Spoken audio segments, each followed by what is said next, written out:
Bienvenidos, esto es Radio Sefarad y estas son las noticias. Empezamos con los titulares. La monja independentista Forcades irá en la tercera flotilla a Gaza. La ONU acepta una ONG de Hamás. El canciller alemán visitó Gaza mientras la facción local del Daesh reclamaba la autoría del disparo del cohete. Y el Mossad pasa información a Chipre para la detención de un terrorista de Hezbollah con grandes cantidades de material explosivo. Estas son las noticias que hemos preparado para hoy y en el comentario, como siempre, Jorge. Hola, Jorge. ¿Qué tal, Jordi? Luego ya saben que viene Raquel para traernos la agenda cultural, pero empezamos con esa tercera flotilla a Gaza que se ha presentado este lunes en Madrid en una rueda de prensa celebrada en el Teatro del Barrio de Lavapiés. La ocasión ha servido para dar a conocer el nombre de la que será probablemente la persona más conocida del Estado español, expresión que se ha oído en repetidas ocasiones durante la presentación a los medios, que formará parte del convoy, la monja independentista catalana Teresa Forcades. La religiosa y activista ha explicado y criticado el comercio de armas entre España e Israel, destacando que nuestro país sirve de puerta de entrada a Europa e Iberoamérica de la industria armamentística de Israel. Lo más llamativo de la breve intervención de Forcades ha sido, no obstante, su crítica a que en Gaza la población de cristianos se haya situado en un 1% cuando era del 10% hace años. La religiosa culpa de ello a Israel, a pesar de que reconoce que en el país hebreo el porcentaje es mucho más alto, un 2,5% según sus propios datos. Además de la propia Forcades, la rueda de prensa ha contado con destacadas presencias como la del representante de la Autoridad Nacional Palestina en España, Musa Odeh, el payaso Pepe Villuela, nombrado a la ONG Payasos en Rebeldía, representando a la ONG Payasos en Rebeldía, la portavoz de Rumbo a Gaza, Teresa Aranguren, y la periodista Olga Rodríguez, además de Rafael Mayoral, responsable de Podemos con la sociedad civil, y Fran Pérez, de Izquierda Unida, que han mostrado el apoyo de sus partidos a la iniciativa. Sí, pues se prepara esta tercera flotilla y uno se pregunta, ¿y la segunda? ¿Cuándo fue la segunda? Pues la segunda no llegó y la tercera tampoco va a llegar. Y tampoco llegará una cuarta porque hay un bloqueo según la legislación internacional. Y ya pueden decir misa, pero las leyes internacionales están en contra de esta flotilla. Así que esto es otra... bueno, aquí se evidencia un poco porque va Pepe Villuela representando a los payasos. Pues esto es una payasada. Esto es una payasada. Por cierto, Pepe Villuela estuvo tratando de recabar apoyos para esta iniciativa, ¿sabes de quién? De la Casa Sefarad de Israel. O sea, para eso no tienen asco de pedirle dinero a una institución que lleva el nombre de Israel.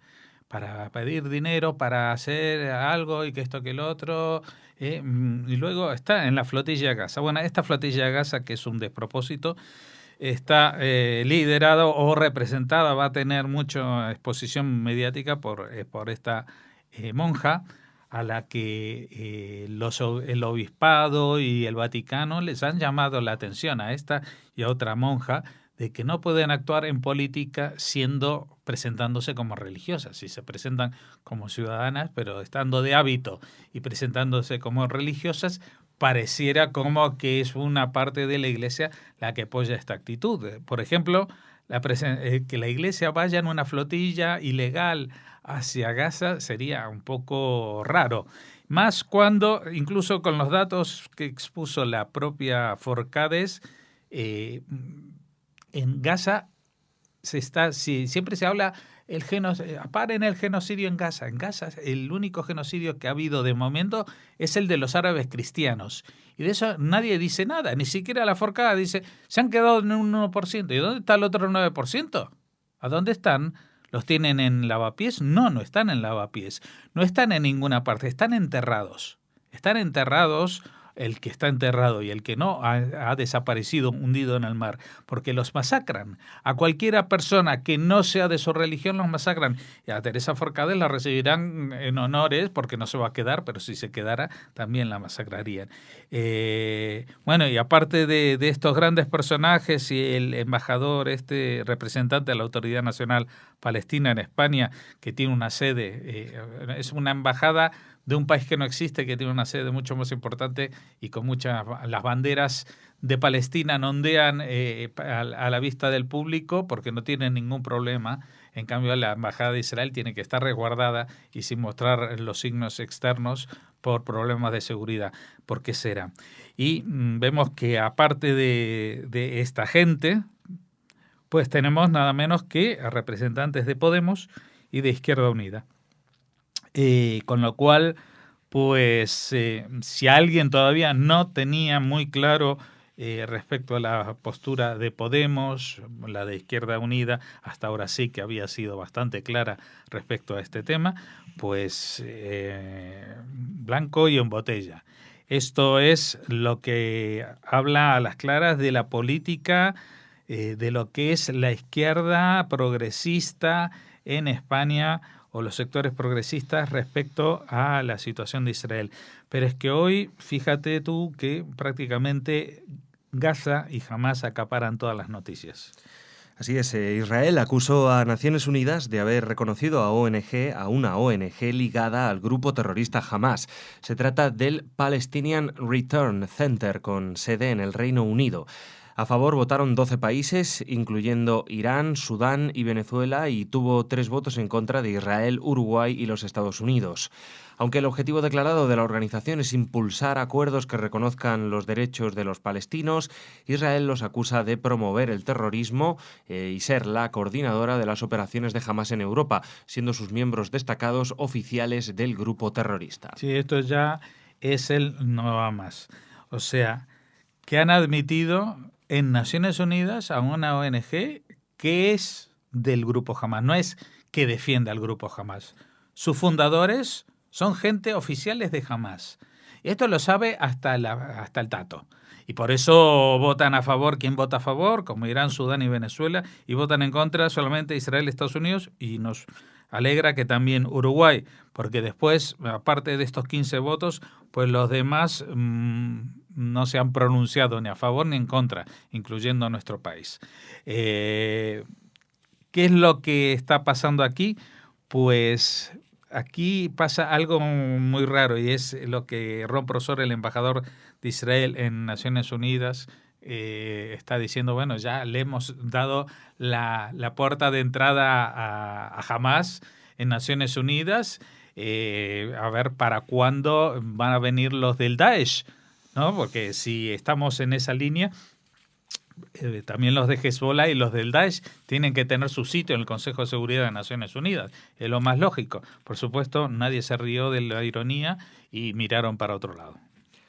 Y seguimos. El ministro de Exteriores de Alemania, Frank-Walter Steinmeier, dijo en su visita a Gaza que Israel debe aliviar el bloqueo a la franja y el grupo extremista islámico Hamás impedir el disparo de cohetes desde ese enclave. Steinmeier encabezó una delegación integrada por 60 personas que visitó la Franja de Gaza, aunque no mantuvo encuentros con dirigentes de Hamás, sino con funcionarios de la ONU y representantes de organizaciones de la sociedad civil local. Al mismo tiempo, partidarios de Daesh en la Franja de Gaza han dado al movimiento gobernante Hamás un plazo de 48 horas para que detenga su ofensiva contra ellos y reclaman ser los autores del disparo de un cohete contra Israel la semana pasada.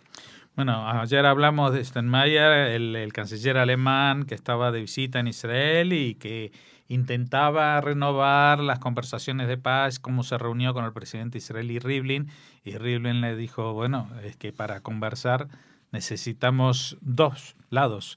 O sea, también el otro lado tiene que tener ganas de conversar, de hacer negociaciones y no poner solamente obstáculos para la paz y denuncias, etcétera, etcétera. Pero ahora resulta que mientras Steinmeier estaba en Gaza, hablando con representantes de ONU, vamos a ver quiénes son los representantes de ONU también.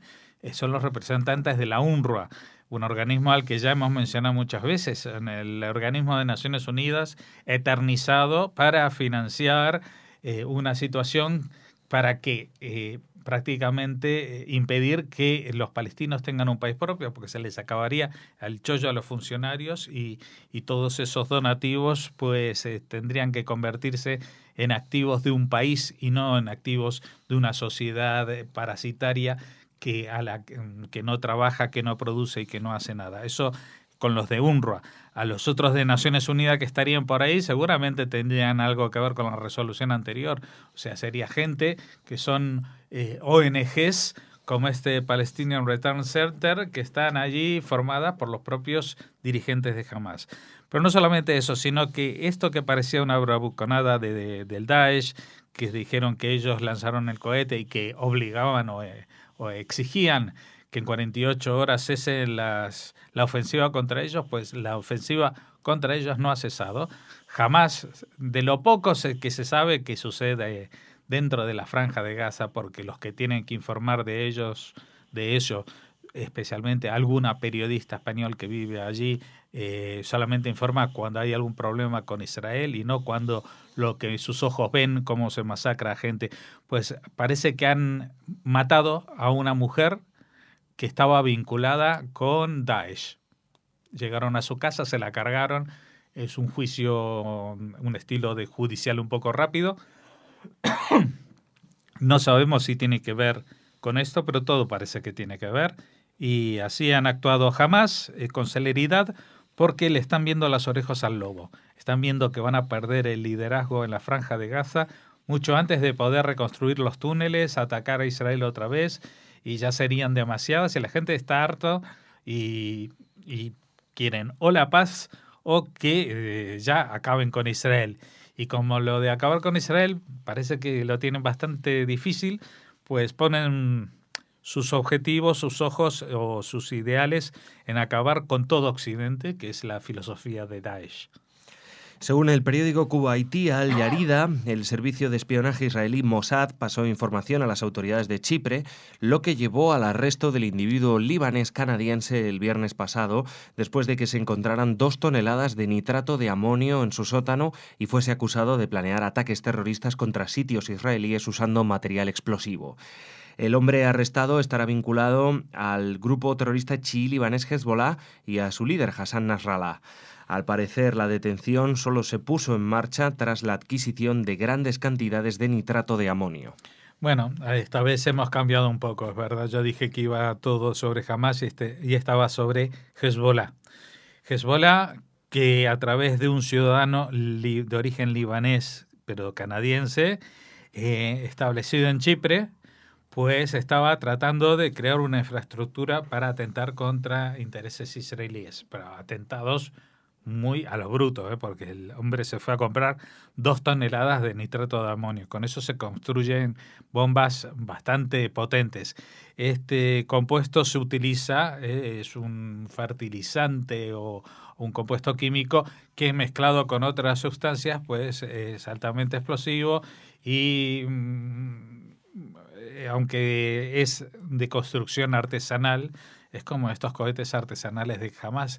Eso no quiere decir que matan menos, al contrario, que matan más indiscriminadamente. El Mossad venía siguiendo los pasos de este ciudadano libanés canadiense en Chipre desde hace tiempo, y ya cuando fue y se llevó y descargó en su sótano esa barbaridad, pues le dijo a los de Chipre: oye, vamos a tener que hacer algo, por favor, hacer algo, porque esto ya no necesitáis muchos abogados para demostrar lo que este hombre está tratando de hacer, y va a ser bastante sencillo. Y como decimos, respondía a Hezbollah, que es una organización que estaba a punto de atentar en Chipre, pero para la cual la Unión Europea no califica de organización terrorista. Eso será alguno de estos misterios que alguna vez este hombre que hace el programa del Cuarto Milenio y de los grandes misterios esotéricos nos tendrán que explicar, porque escapa a cualquier lógica que un grupo que no solamente que ha matado y ha atentado reiteradamente en su país y en el extranjero, también lo ha hecho en Europa, en Burgas, en Bulgaria, lo ha hecho, estaba a punto de hacerlo en Chipre, y con lo único que falta es que ponga esta misión, es un encargo de Hezbollah para que lo reconozcan. Incluso cuando tienen todos estos datos, pues no van a actuar. Y yo sigo sin comprender hasta dónde puede llegar la corrupción ideológica y la corrupción, supongo que económica, en medios europeos para que este organismo, Hezbollah, no sea reconocido como un ente terrorista de los peores, si no hubiera en el tablero también otros actores tan deleznables como Daesh o Asnat al-Nusra o Al-Qaeda o Hezbollah, bueno, sí, Hezbollah sí, o como Hamas. Es que es la única razón por la que no brilla con peores luces es porque los que están al lado también son una panda de asesinos sin nombre. Bueno, Jorge, mañana te vemos de nuevo. Hasta mañana. Ahora Raquel, con las noticias culturales.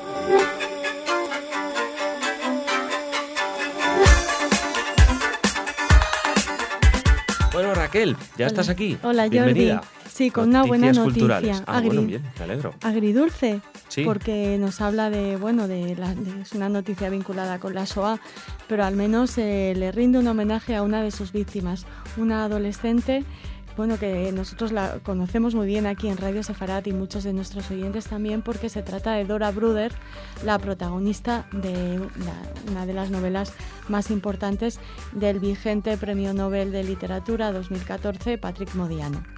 Patrick Modiano ha asistido en París junto a su alcaldesa de origen español, como saben todos ustedes, Anne Hidalgo, a el homenaje que se ha otorgado a esta adolescente judía, poniendo el nombre de Dora Bruder al paseo en el que se sitúa el instituto que ella frecuentaba antes de que fuera deportada a Auschwitz. La historia del libro de Patrick Modiano la conocemos muy bien aquí en Radio Sefarad. Les pongo los enlaces a los programas que hemos dedicado a este libro, que es una mezcla de documento histórico, porque nos habla perfectamente de cómo era el país cómo era el París ocupado por los nazis, nos habla de colaboracionismo, por supuesto. También es una obra de investigación casi detectivesca, porque Patrick Modiano, a raíz de un anuncio que ve publicado el 19 de junio de 1942, empieza a investigar qué fue del destino de esta chica judía. Los padres de Dora Bruder, que eran austríacos y se refugiaron en París, pusieron un anuncio este día de 1942 buscando a su hija que había desaparecido. Dora fue detenida e internada en una prisión parisina. Desde allí fue transferida a Drancy el 13 de agosto de aquel año y fue deportada definitivamente a Auschwitz, donde fue asesinada el 18 de septiembre. Así que ahora, junto con familiares de Dora Bruder que viajaron desde Israel, se ha rendido homenaje a esta adolescente judía, la protagonista de este gran libro de Patrick Modiano, que hizo un recorrido por los paisajes que frecuentaba Dora. Y que se mostró especialmente conmovido, ¿no? Y que, al menos de alguna manera los parisinos, los franceses, hacían justicia a esta figura, a esta adolescente judía. Bueno, pues nos sumamos a ese recuerdo de Dora Bruder desde aquí, desde Radio Sefarad.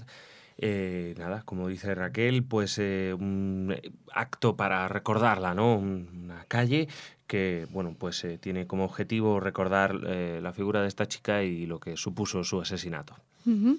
Y seguimos hablando de Shoah, de Holocausto, Jordi. Ya sabes que recientemente, o que en estas últimas semanas, estamos conociendo mucha información desclasificada de los archivos secretos de israelíes. En este caso se han desclasificado unos archivos del Estado al cumplirse 53 años que tienen que ver con Eichmann, con la ejecución de Adolf Eichmann. Se ha sabido, gracias a estos documentos, que Israel permitió a su mujer, Vera, visitarle días antes de su muerte en la cárcel.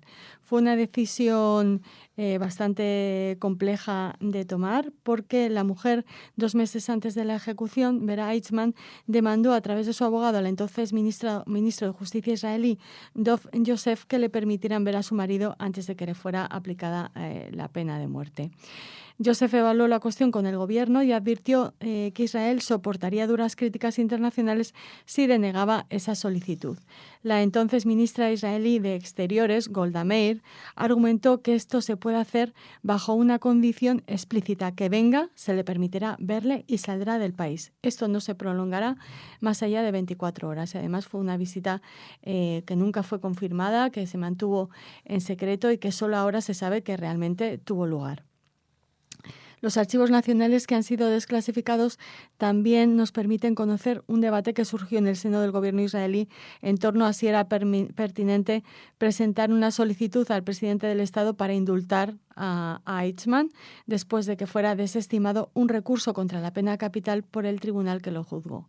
Así que, como también hablamos hoy con Carla de Aguilar Amat en Diario de un Español en Israel, bueno, pues el juicio y la ejecución de Eichmann levantó y sigue levantando mucha controversia en Israel.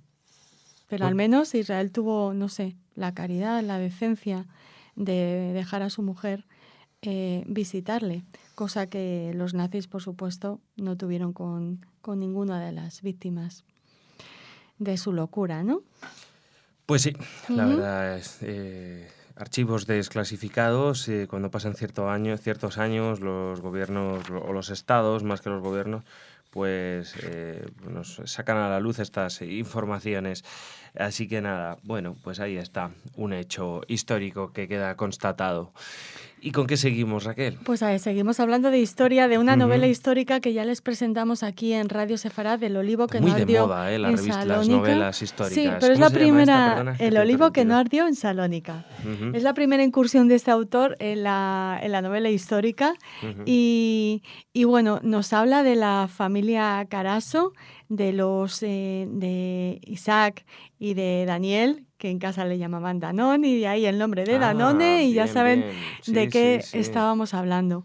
¿De qué estamos hablando? Bueno, pues de los que pusieron en marcha el negocio, la empresa de Danone, pero también una nueva forma de alimentarse, porque lo que buscaba Isaac Carasso y después lo que con la labor con la que continuó su hijo Daniel fue una cura para mejorar la salud de todos, ¿no? No sé si como elixir de la inmortalidad, como algunos llamaban al yogur, pero bueno, ellos fueron los que lo popularizaron en todo el mundo. Pues sí, la verdad que sí. Tú fíjate, de todas maneras, en una época en la que no se tomaba mucha leche, pues era fundamental, ¿no?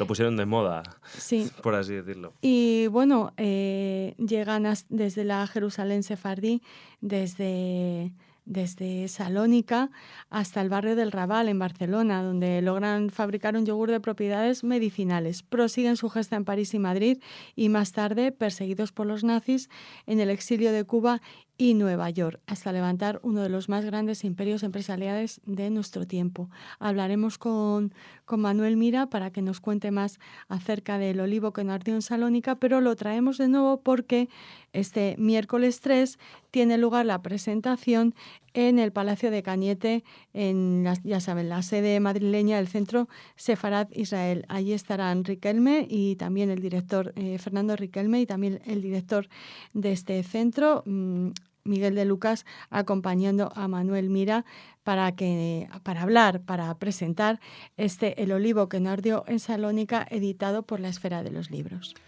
Muy bien, Raquel, pues... Y nosotros hablaremos con el autor, sí. Así que estén atentos a el marcapáginas, porque tendremos la suerte de tener de nuevo en nuestros estudios a Manuel Mira, quien ya nos visitó para presentarnos Madre Tierra, su anterior novela.